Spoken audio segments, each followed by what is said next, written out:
So against all of those realities, including the lack of Article 5 guarantees in the event that the EU decided, okay, U.S. got it, we'll take it, we'll put a peacekeeping force in Ukraine, and the first thing that the Russians are going to do is snipe one of those guys and then see what the U.S. does. And so the U.S. has already said, we'll do nothing.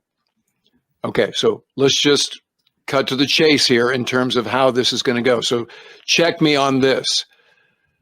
So the pink areas are going to become Russia. Putin's stated attempt at the outset was to, quote, denazify Ukraine, which is, incidentally, Nazi in Russian literally just means someone who fights against Russia. It's interesting that it literally, from a cultural linguistic point of view, does not mean the National Socialist Party of Germany.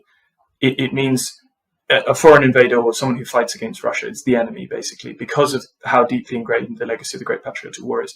But basically, it was regime change in Kiev was the aim.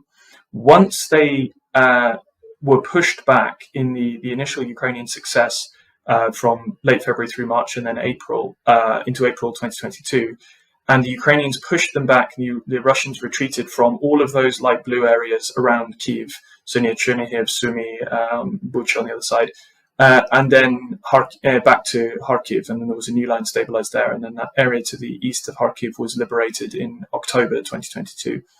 At that point, when Russia retreated in April 2022, then Putin essentially redefined, in a not particularly official way, a new focus on, well, the special military operation was only ever really intended to essentially complete the conquest of Donetsk and Luhansk, which are two of those oblasts. So the northern one of the kind of black hatched pink area and the bit above it. And then obviously Crimea, which has been occupied since 2014. But again, this is a fundamental misunderstanding of the Russian position and what's being negotiated here. And you saw it in the president's words when he said, with very little land, they could have prevented this. The Russians did not invade Ukraine for a bit more of Donetsk and Luhansk than they already held, nor for a land bridge to Crimea. That may be strategically advantageous for them, but that wasn't the reason.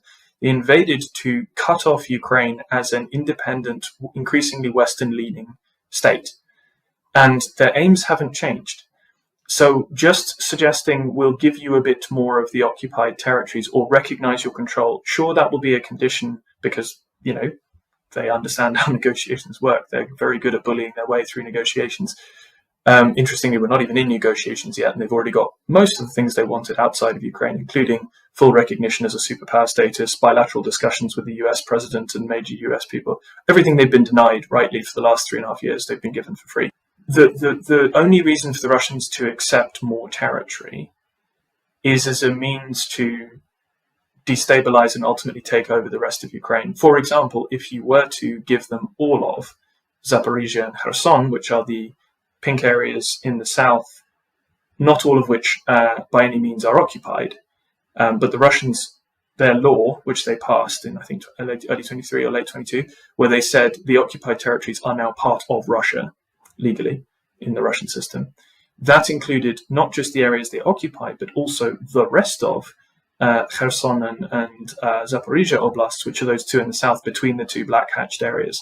So, for example, you can see Zaporizhia, the regional capital of Zaporizhia, is not occupied, and large parts of Kherson on the other side of the river, which Ukraine liberated through the end of 2022 and into early 23, are also not occupied, including Kherson itself as a city. So even if the Russians, quote unquote, want the land that they claim is theirs, or a little bit of land, it would include not only expanding bits that they have, because again, why would they compromise? But it would include most of Ukraine's defense lines in the south and the southwest. And so it would make them catastrophically vulnerable to further aggression. So this is why the Ukrainians have always insisted that any agreement has to be made with them included, which includes security guarantees sufficient to give them some confidence that the Russians won't just come slamming straight back in 3 to 6 months, which is the Russian pattern in every previous war where they've even been rebuffed. So, in Georgia, They eventually agreed a ceasefire line, but it's crept forward by a couple of miles every couple of years since then. And in Chechnya, they were rebuffed. They agreed a peace deal, and then 2 years later, they invaded again, flattened Grozny, and took the rest of the country. In Syria, with the Assad forces, they agreed multiple ceasefires, and then only kept to them for a couple of months at a time, just enough to get back in position for the next offensive to enable them to control the tempo. So the Ukrainians are perfectly aware that if a deal is forced upon them, which could only be forced upon them through the threat of complete withdrawal of US assistance of any kind, or indeed even blocking of others sending US equipment, and I think from what we've seen so far, I wouldn't necessarily even rule out a fairly vindictive approach like that, at least based on the tone of the last 2 weeks. Hopefully it changes. Then, I mean, Ukraine will try its best to hold what it has. As I say, the problem is Europe just can't replace all the stuff the US is bringing. So then a key question for what would a complete US abrogation of any role, or indeed an assumption of a relatively hostile role, in terms of the Ukrainian position in negotiations look like, the key question would then be, would that US position in response to Ukraine rejecting any proposed quote-unquote deal bilaterally between the US and Russia, would that US position as a response to Ukraine's rejection of that deal include a prohibition on other countries, read European countries or Ukraine itself, purchasing orders of stuff that they pay for from America? For example, Patriot ammunition, utterly vital to keeping the lights on and bases defended. Because you could sort of see at least a way of selling that as a rational position, albeit one with a very different moral interpretation, of saying, you see, now the US is not only not paying for the war, but others are paying us for the war.